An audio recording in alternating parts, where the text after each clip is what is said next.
Did artificial intelligence just out Rhea Ripley as a Satanist? Stay tuned.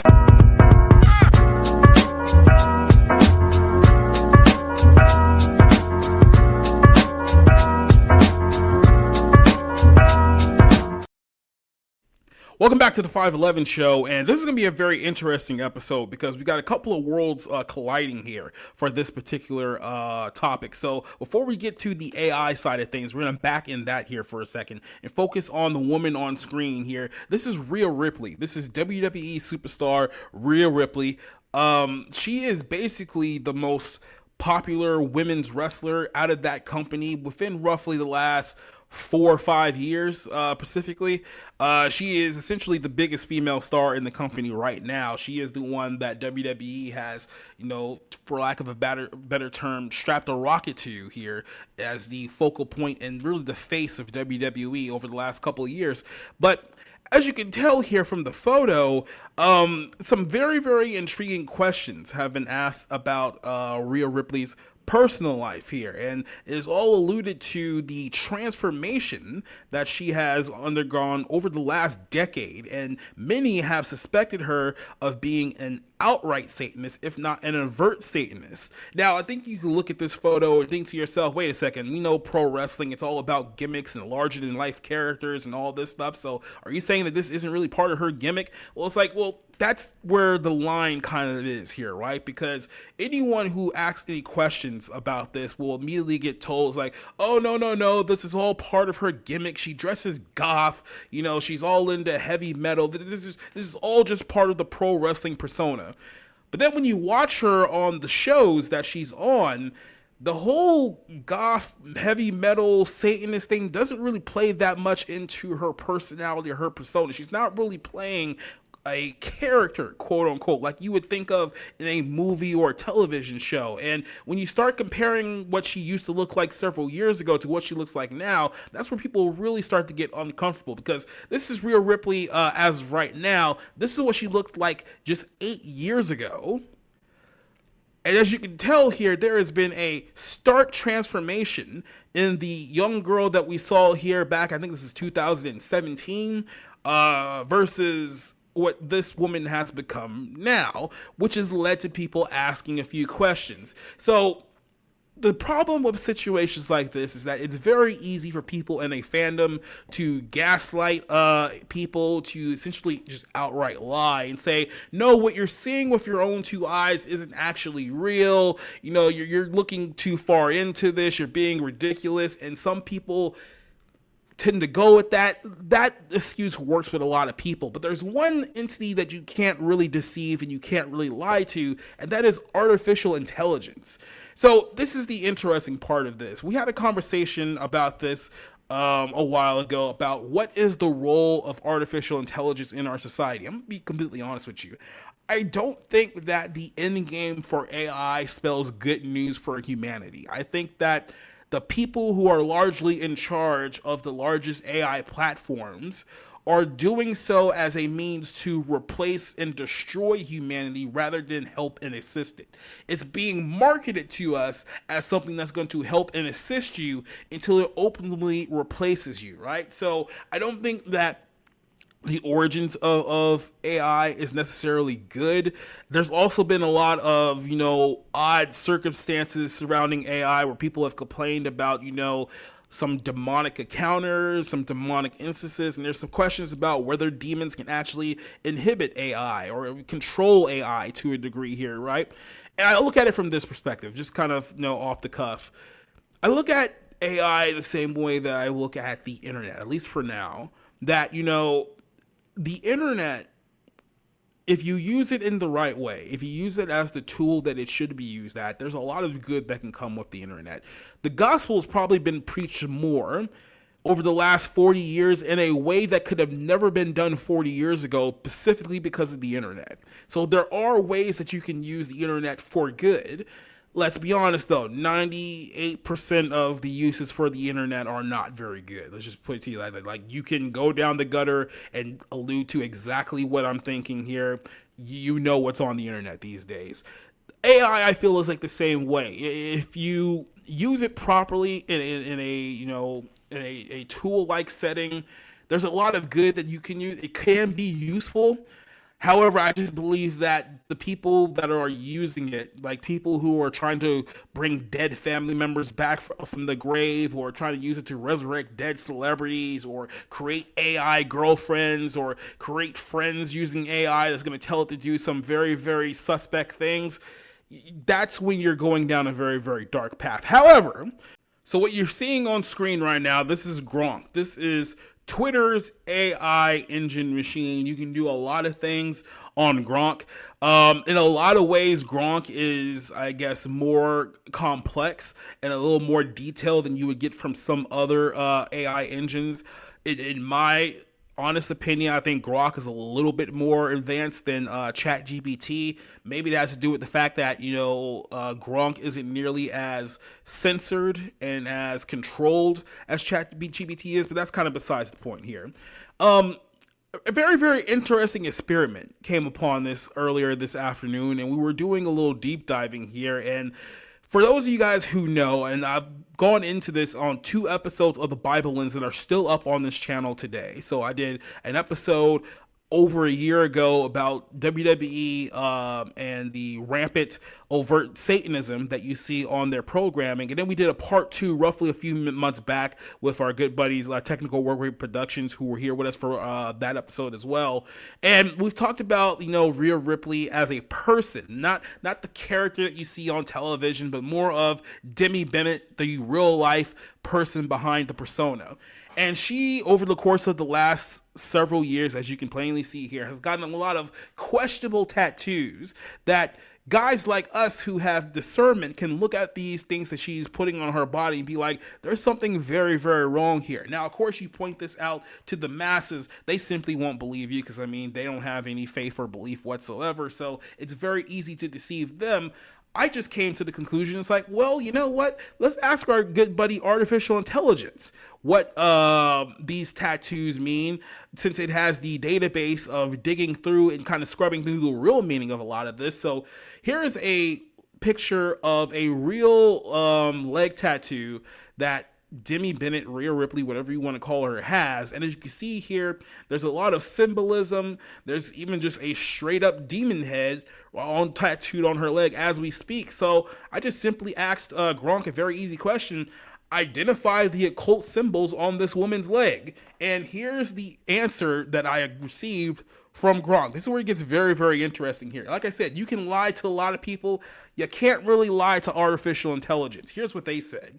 It says, on the leg in the photo displays a highly explicit, openly satanic left-hand path occult tattoo sleeve. The symbols are from top to bottom. A large inverted pentagram, with a pentagram with the downward point here, a classic unmistakable symbol of Satanism and black magic. In both modern and occultism, the inverted pentagram represents the triumph of the matter over spirit, the goat head Baphomet, and allegiance to the adversary, being Satan. The second one that I noted here was the sigil of Lucifer, which was originated all the way back in the 18th century and popularized in the 20th century by who? Anton LaVey in the Church of Satan. It is used specifically to evoke devotion to Lucifer and Satan as the light bearer and the liberator. So right off the gate here, we're getting some very, very interesting conclusions via AI, but it actually gets a little worse.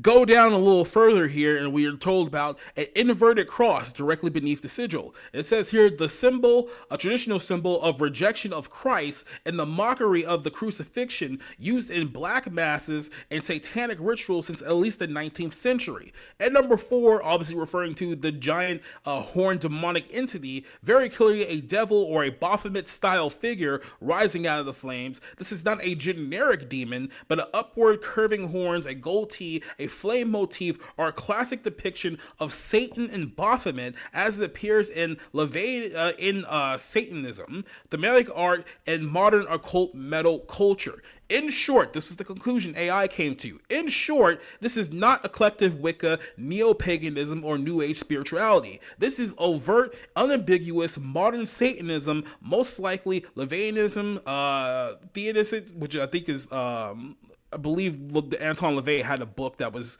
called Theist, which is, if I'm not mistaken, somebody can correct me on that if I'm wrong, but I believe that was a book contributed to him. So essentially, we're talking about Anton LaVey's Satanism one way or another, or Luciferianism.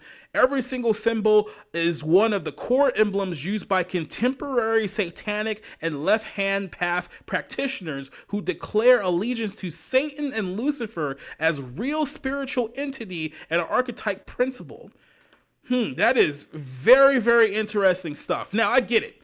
You can say, oh, that's just one photo. AI is kind of wonky. How do we know that maybe it's misrepresenting what the tattoos mean? And it's like, okay, fair. Let's look at some other tattoos that Rhea Ripley has and see if it can draw any conclusions based on that. Here is another set of tattoos here. One that was portrayed on her arm, one that's portrayed on her stomach. By the way, you can find these tattoos on the internet. She did an entire video a few years back, basically showing pictures of every single tattoo she has on her body up to that point, of course. And all I asked AI simply was, hey, identify the occultism in these tattoos and tell me what you find here. So what was found here in this one? Another full figure Baphomet figure. Now, I believe this was actually clarified after the fact that the reference to the figure on her arm is to the ancient Egyptian god Anubis. Now, if you guys know anything about biblical content, the Old Testament, Egypt, that still doesn't help the case. That is not demonic, because Egypt has always been an ancient enemy of God and will continue to be into the future as well.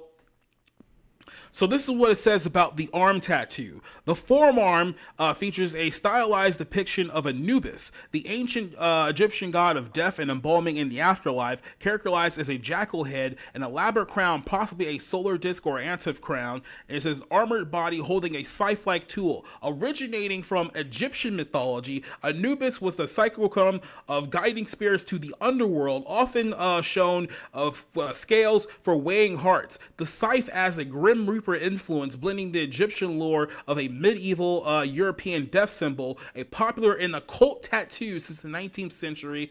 And this is going into the demonic spirit exposed with this particular tattoo. Biblically, Anubis represents a false god of the dead, as condemned as idolatry, right? This is going all the way back to the days when they were making idols of gold and silver and works of man's hands. They said that they make onto themselves so that everyone that trusted in them, this is all going all the way back to Psalms 115 here. Egyptian deities were worshipped through rituals involving necromancy, divination, all that is forbidden in scripture, right? So no friends of God whatsoever, right? It says here that there shall not be found among you a necromancer, for all who do these things are an abomination to the Lord. This goes what I've been talking about here too with AI. I mean, bringing these celebrities back from the dead, bringing your dead loved ones back from the dead, this is all a digital form of necromancy. So this is why I say be very, very careful with how you use this stuff, because it can go very bad very, very quickly. But the symbol itself invokes the spirits of death and the occult, akin to constellating the dead, which God equates to the filemen. It says that they're linked to Luciferianism. Luciferians view Anubis as a dark enlightenment, and it says the mastery over death, aligning with Lucifer's role as the morning star, promising immortality through knowledge, which is Gnosticism, by the way, which inverts Christ's victory over death and promoting Satan's lie of self-salvation. Going even further than that, she has two large black scorpions tattooed on her rib cage, both sides, and it says that in occult context, as paired with Baphomet, the scorpion is a symbol of Seth, an Egyptian god of chaos and adversary, auto-deification, and deadly self-transformation. It says this is particularly associated with the Temple of Seth in some Luciferian currents. It says the third was the inverted cross, which is visible on her torso here. The conclusion based on this deep dive is that once again, these are not Wiccan, pagan, or New Age symbols. This is overt, high-level modern Satanism that is detailed perfectly by the Baphomet symbol insignia, which is the strongest public declaration one can make of an allegiance to the adversarial content and modern occultism. Basically, Satan worship.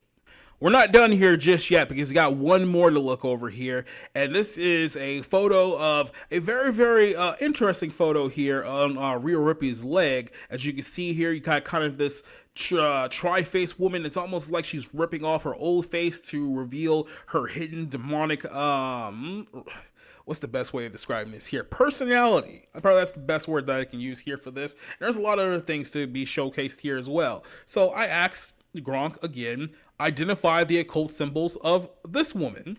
The visual occult symbols in this photo are a tri-face hecate, which is a large tattoo of the upper thigh. The classic depiction of the hecate triformius, or is a three female face sharing one body, and the central head is often shown with a crescent moon or a limber symbolism on the forehead. It said this is a reference to the Greco-Roman goddess of witchcraft, necromancy, crossroads, the dark moon, and magic.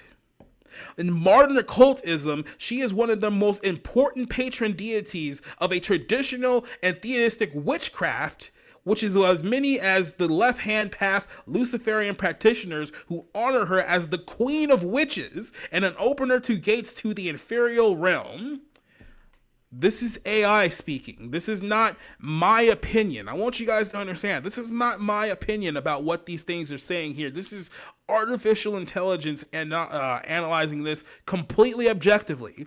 And it says here that the small ghost or the scepter figure on the top of her hand is common in modern witchcraft and necromancy circles as a spirit or a shade symbol, often representing a spirit contact, medium, or a work of the dead, which is very much in line with the dominion over ghosts in the underworld.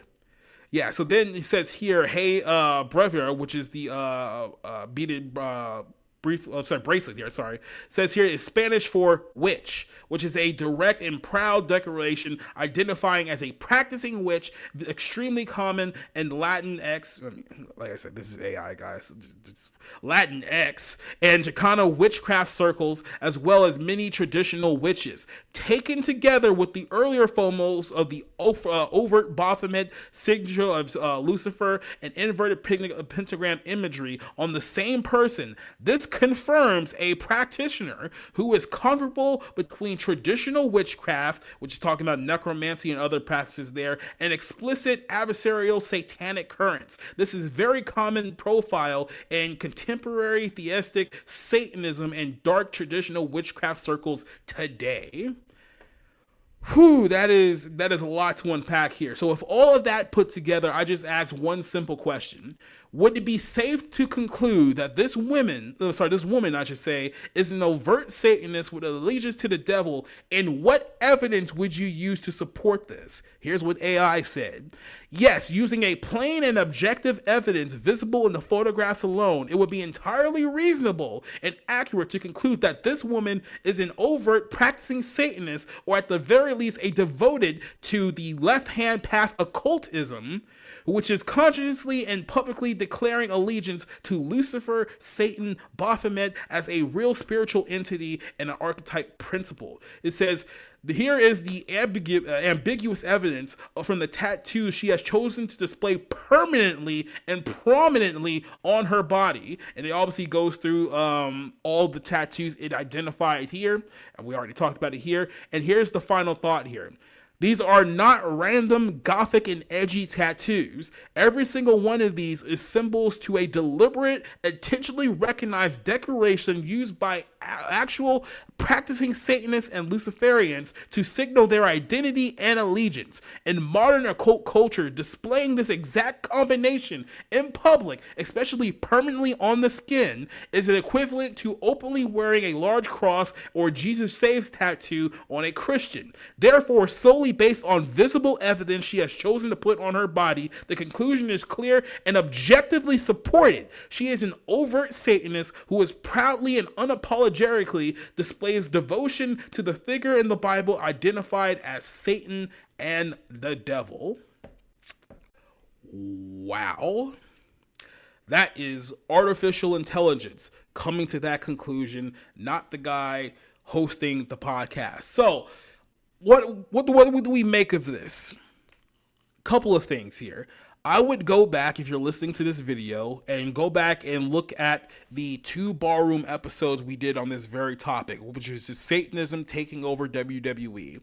I would go back and look at the evidence presented in both of those podcast episodes, and I would recommend you do your own research on a lot of the stuff that is happening in WWE right now, because there's a lot of stuff happening in that company that is getting passed around and kind of like pushed over as, oh no, it's just wrestling, it's just gimmicks, they're just doing a wrestling persona. But if you watch modern WWE today, there's a lot of wrestlers that have dark, evil, demonically inspired gimmicks, and ironically enough, they're all portrayed as the good guys. I want you guys to understand this. If you guys don't watch WWE, Rhea Ripley is not a bad guy on television. She's a good guy.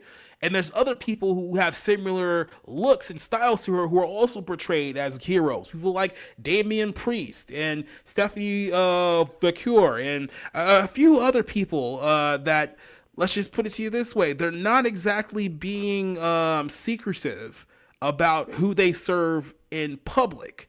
So this leads us to one conclusion here. What exactly do we do about this satanic mess? Well, if evil clearly exists in our world today, that means that good must also exist as well. So let's go ahead and flip you over to some good here, which is the gospel of Christ himself, the gospel that saves all of us. And who knows what these people are doing these days. That time might be coming where it's probably a good time to get right with God before things really, really get bad.